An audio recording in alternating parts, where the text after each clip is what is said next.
So is Cowboy Bebop really all that good?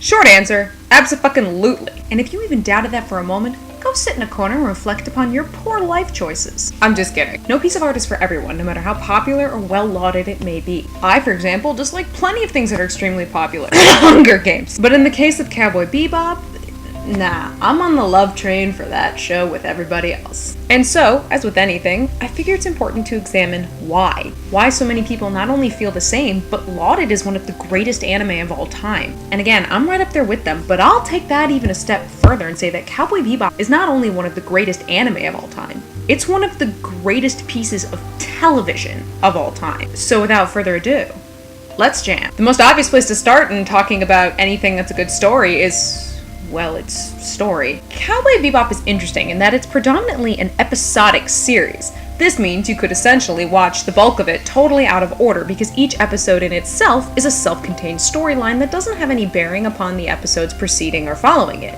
What this does is allow Bebop to feature a wide range of genres and storytelling styles. It's got full-on space western, neo-noir, detective caper, comedy, action fiction, thrillers, a horror homage to Ridley Scott's Alien, and that's just to name a few. The diversity of Bebop's genre choices as a result of its quasi-episodic narrative structure means that it never feels stale. You're always down for the next bounty/adventure, because the show's like a box of chocolates. You never know what you're gonna get. Alas, they don't reference foreign scum, but oh come on, it was a softball, I had to hit it. But like I said, this is only a quasi-episodic show. In general, you shouldn't watch this show out of order, as there are some serial episodes that are two-parters, or in most cases, feature overarching character-related arcs. And since we're talking about characters, they are obviously the next biggest thing to mention when singing a television show's praises, like I currently am with Bebop. After all, part of what makes a good story, well, a good story, is the characters that inhabit it.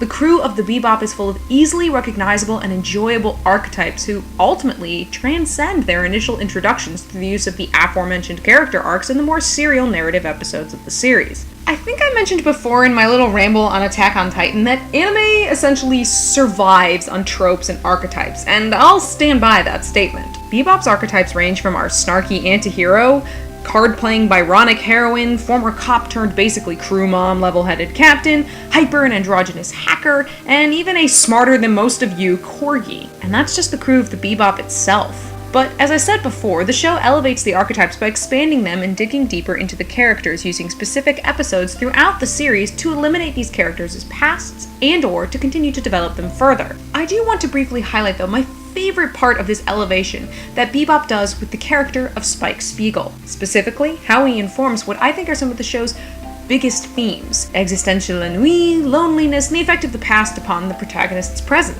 I don't think I have the ability to properly explain existentialism because A, I'm not a philosopher, and B, it's kind of complicated. The best way I can succinctly sum it up is that it's a philosophy related to the belief in the existence of the individual as a free agent that determines their own development through acts of will. TLDR, it's hashtag Team Free Will. As for ennui, that's a French term that I'm probably mispronouncing. That means something like listlessness due to a lack of occupation or excitement. Roughly translated, we can kind of call it a kind of boredom. This is Spike Spiegel to a T. He's a character who's very much the anti-hero, especially given his job description as a cowboy, the in-world jargon for a bounty hunter/mercenary, and who puts great stock in holding true to his own individual values. Money and justice, or things which are considered a part of the quote-unquote collective, are of little interest to him, and certainly rank far lower than individual mores, or morals/ethics/code of honor. This may generally get Spike into trouble throughout the series, but it also makes him a character we like to root for, as he appears fully self-realized. I say appears because yes, Spike does know exactly what kind of person he is, just as much as he knows the kind of person he was. In his youth, he was far more impetuous and hot-headed, only to suffer tragedy, to become this more calm and collected individual, frequently saying, "We can't live without them. Whatever happens, happens." The existential ennui present there is Spike's ability to remain relatively unfazed flappable in the face of highly stressful situations or even ones where he's facing potential death. However, besides the obvious fact that Spike is a character who is 99% of the time very indirect with his emotions and will often appear antagonistic towards people he actually likes or respects, something with which I can kind of identify, there is also the most important part of Spike's character, which is his general sense of loneliness and kind of existential crisis. I'd wager that Spike's already had his, existential crisis, hence his totally calm head, but he's also a character who easily throws himself into danger because he's not sure whether or not he's really alive at all. Oh, nearly got into some spoilers there. My bad.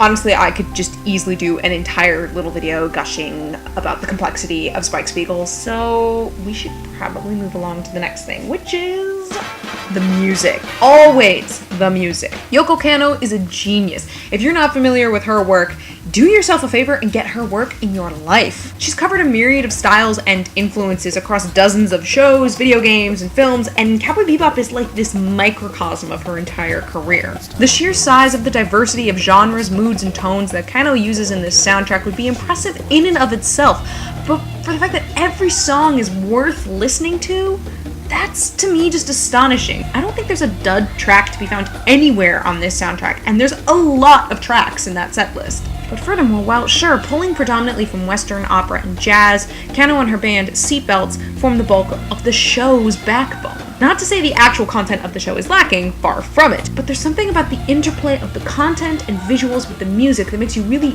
notice how integral the music is to any given scene. It's like watching a game of catch between two creators, each tossing the other one creative ball after another to see what they'll do with it. And oh man, guys, it's good. It's so good. So good. As for the animation, the show was made in 1998, and the animation still holds up. Seriously, no question, this shit holds up. If it weren't for the fact that it's formatted in standard definition and 1998 is stamped on each episode, I would never guess this is from the late 90s.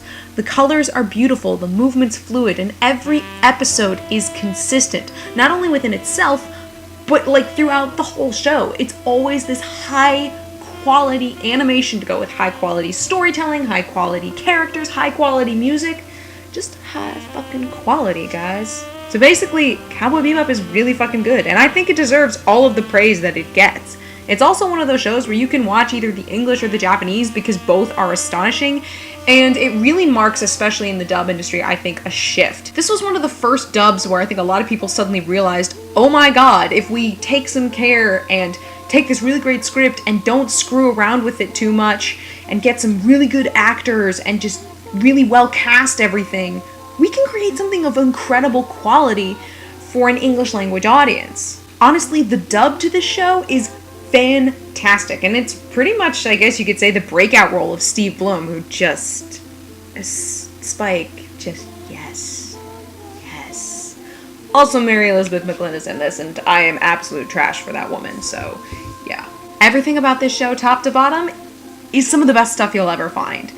And yeah, there's a reason that everybody loves this show. So you should absolutely go watch this show if you haven't. Get it in your life, and just love it. But that's it for me today, you guys, so until next time. Having ourselves a little nap, huh? I had a sweet dream. That's heartwarming. Cheers.